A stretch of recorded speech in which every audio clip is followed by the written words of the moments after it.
This is a breakthrough year, I think, for female philanthropists and for female social entrepreneurs and political activists. A number of things have come together. I think one of them is that there is now a sort of poster child for, or poster philanthrowoman in Melinda Gates, Bill Gates' wife.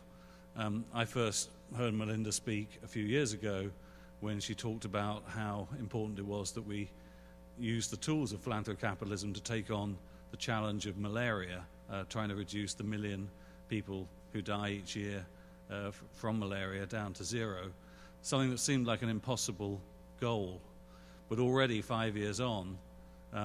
the deaths from malaria have been dramatically reduced, and I think there's every reason to believe that we're going to get close to zero by 2020, which will be, I think, the sort of catalyzing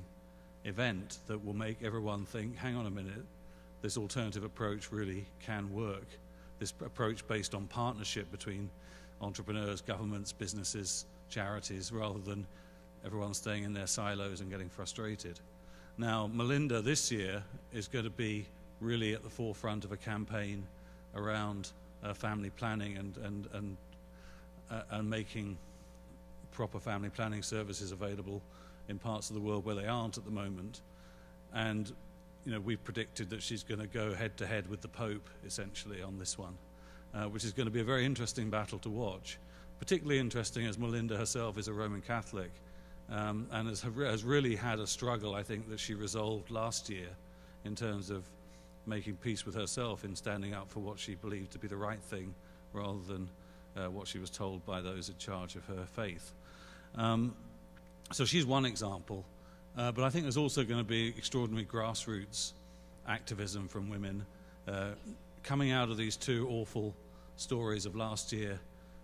in Pakistan and India of of Malala, who wanted an education and was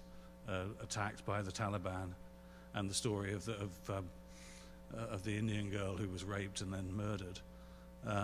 That those will be catalyzing events, I think, for the philanthropic communities and social activism communities in those countries to stand up for women's rights, and I think there will be an international community standing ready to support those rights in a much more effective way than perhaps has happened in the past. So lots of reasons for optimism. A third reason for optimism, which I want to leave you with, is relating to